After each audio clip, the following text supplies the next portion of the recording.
Welcome back to the channel. My name is Thomas Fletcher, and I'm the host of the LCSW Network.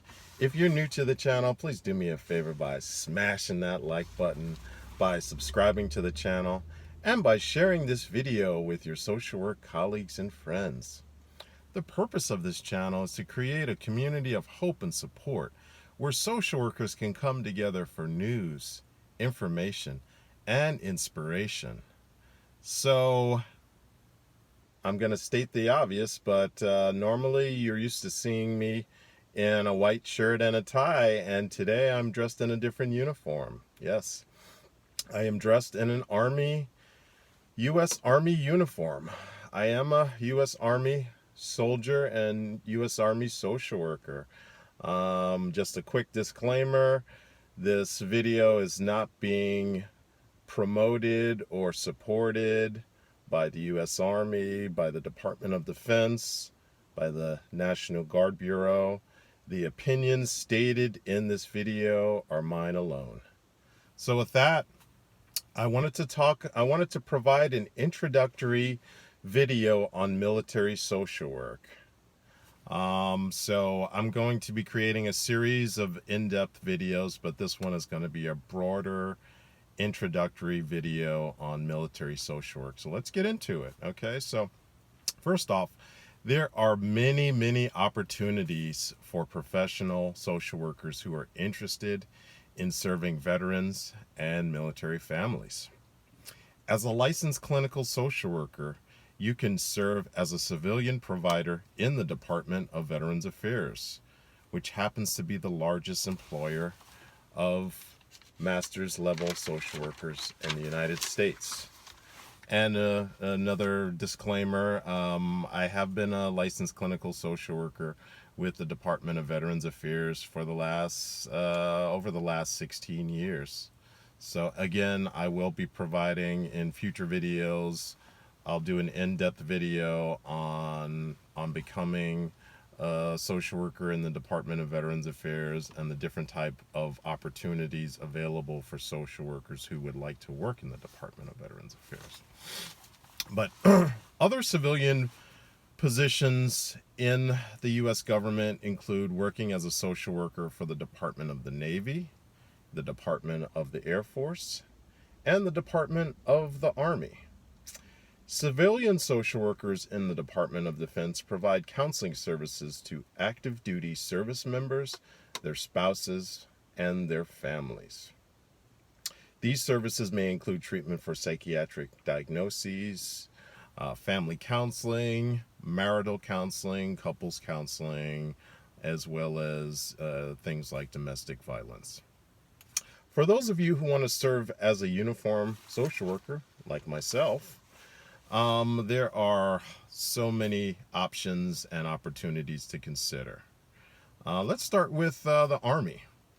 So while Army social workers have served as commissioned officers since July 1945, social workers have a proud history of assisting soldiers since World War I as American Red Cross employees. So as an Army social worker, you can serve in 3 different capacities. The first capacity is serving in the active component or the active duty, which means you will serve as a full-time military officer. The second capacity that you can serve as an Army social worker is in the Army Reserve, which is one of the reserve components, which means you will be serving as a part-time military officer.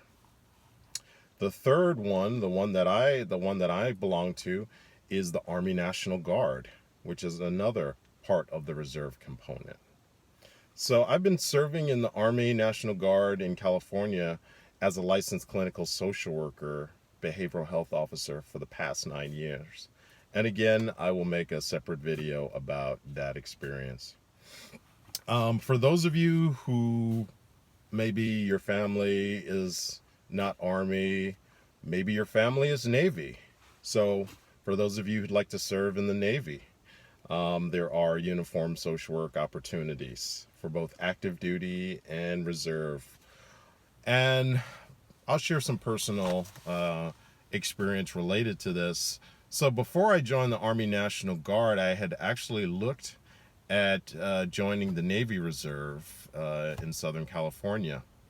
And I spoke to a recruiter, and they told me that the Navy Reserve positions for social workers are usually reserved for social workers that are leaving active duty and that are transitioning into the Navy Reserve. So that means they're very competitive. So just putting that out there, okay? And you won't find that, you generally won't find that on any website. So I just wanted to share that little personal anecdote. But let's say you start in the Navy active duty as a social worker, and maybe you serve 4 years, maybe you serve 8 years, and then maybe you're ready to maybe transition from active duty to reserve. You would definitely have an advantage being, if you started as a Navy active duty social worker, you would have the upper advantage in competing for one of those few valued Navy Reserve social work positions. So in the Navy, social workers work with sailors, Marines, and their families. And again, a lot of the focus is on mental health treatment, depression, anxiety, PTSD, bipolar, as well as working with spouses, couples counseling, marital therapy, counseling for the children, and doing things that social workers do. Dealing with domestic violence, dealing with child abuse, things of that nature. For those of you that are not, really oriented for the Army or the Navy, there is another branch that's called the Air Force. So for those of you who want to serve in the Air Force as a uniformed social worker, there are active duty, reserve, and Air National Guard positions where you can work with airmen and their families. Okay? There's another branch, there's another uniformed service which is technically not a military service, but they are uniformed, and it's called the U.S. Public Health Service Commission Corps. I know that's a mouthful, guys.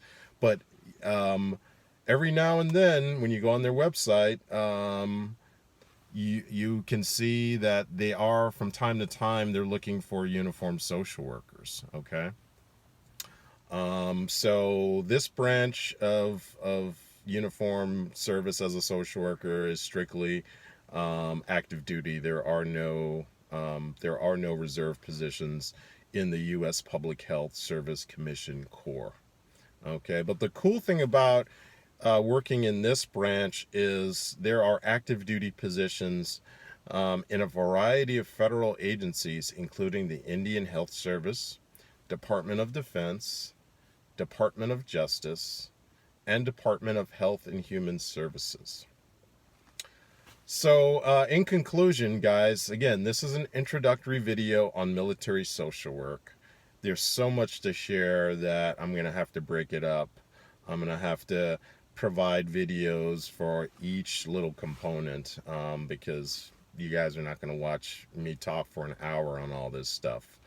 I get that. So please look out for future episodes where I will provide in-depth discussion on social work opportunities in the VA, Department of Defense, U.S. Public Health Commission Corps, active duty, reserves, and National Guard. Okay? So please let me know your thoughts about this video. Please share, subscribe, and like this video. Thanks for watching this video, and thank you for what you do for your clients, your agency, and for the profession. Please continue to support each other and yourselves. Bye for now.